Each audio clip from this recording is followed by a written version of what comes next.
Hi everyone, I'm Lilanka Boteju, the author of Muses. I've been quiet for a while. I haven't done a video in a while, but I'm back again because I think it's important. So I'm going to discuss a few key aspects of things that have been happening in Sri Lanka, and I've been writing a few different things about them. So first point, Aragalaya means struggle. What is it? Protests, part of democracy. Civic duty, your responsibility towards your country as a citizen. System change, what is it? Do we need it? And politics, politics. Or no, we need to know politics. So stay tuned.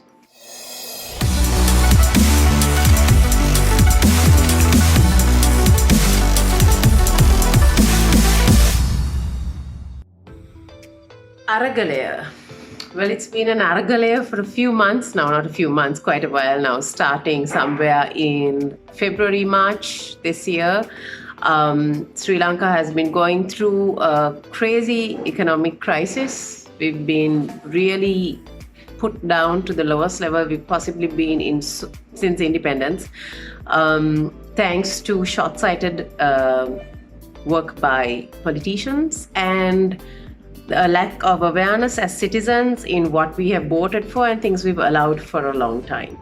So we've seen protests starting in February in Kohuala from candlelight vigils, which escalated into full-blown protests, peaceful, for a long time, up until April, up until May, up until July. Where during different instances there have been political elements coming in and disrupting the protesters. People have been attacked. Politicians' houses were attacked. So there's been a lot going on, right? And some of the things that have happened have caused people to really open their eyes to the kind of lives we've been living for decades, actually, in sheer ignorant bliss. Right, so Aragalaya means struggle in Sinhalese. It's been a struggle with people fighting for their basic rights. We have no gas. We had no gas properly, no fuel. Food costs are through the roof. No imports and no electricity because we have been short-sighted in so many aspects. So people's basic needs have been really not met. And this has led to protests. And protests are very much a part of a healthy democracy.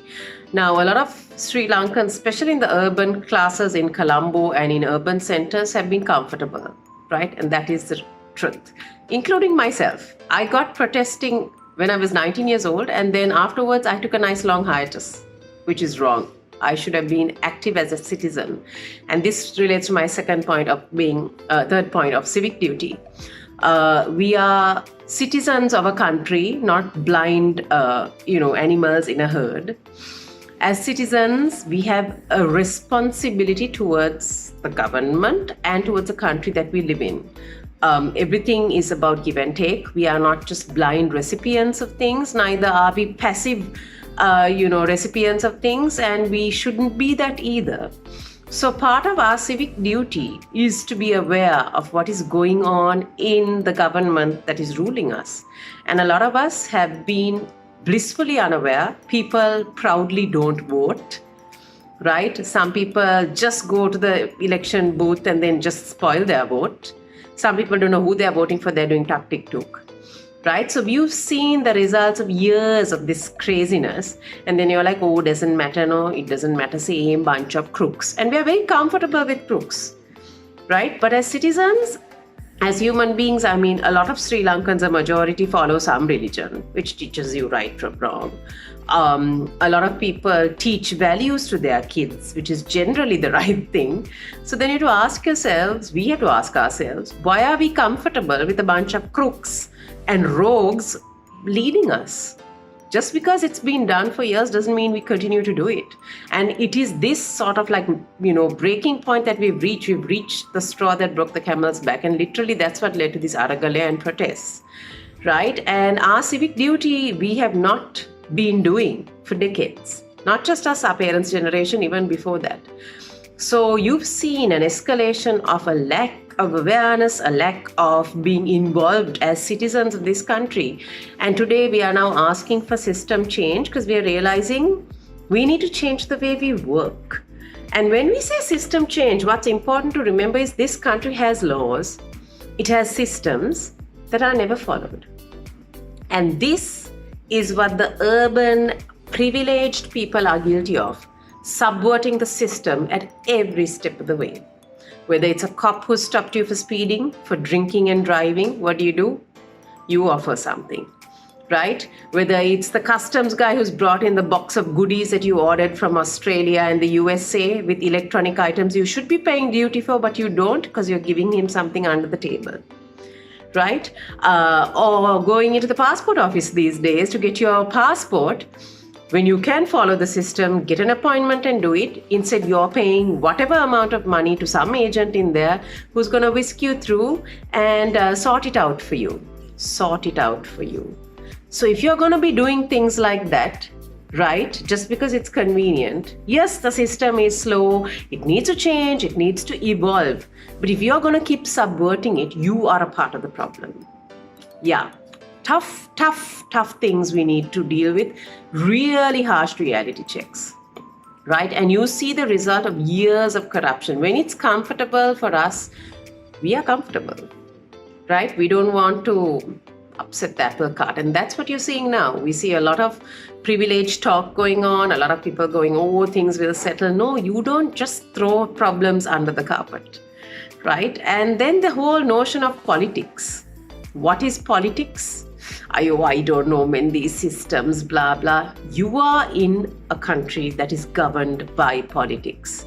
It affects every single aspect of your life. Whether you can step out of your house, whether you can travel overseas, right? Whether you can do a job, right? Your food is all determined by politics. So if you're not going to depolitics, then the thugs are doing it, which they've been doing for decades. And now we have the result of it.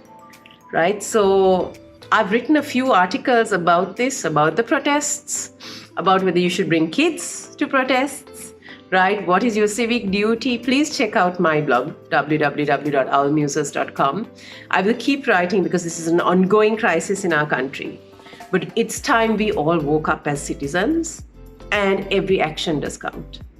Right? For years, we've been complicit, we've been complacent, and we've been really ignorant.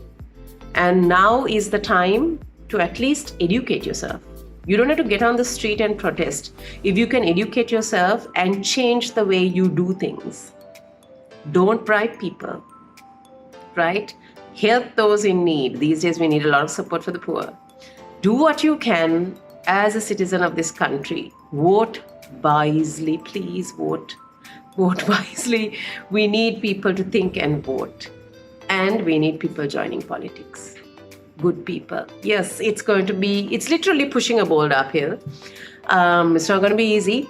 And it's not going to finish in the next couple of months, great. All of us want to get back to our lives. But you're not going to have true change overnight in anything you do. Consistency, long-term commitment. And that's what we all need. So this is my humble request to you as an alert citizen of this country. I myself am involved in several aspects now. I'm writing about it because I think it's important that we all finally wake up. Right? For years we've been quiet, and it's time we do at least our civic duty as citizens of this country. So start by educating yourself on the politics of this country, the government, how it is run, and how you and I as citizens can make a difference. So, thank you.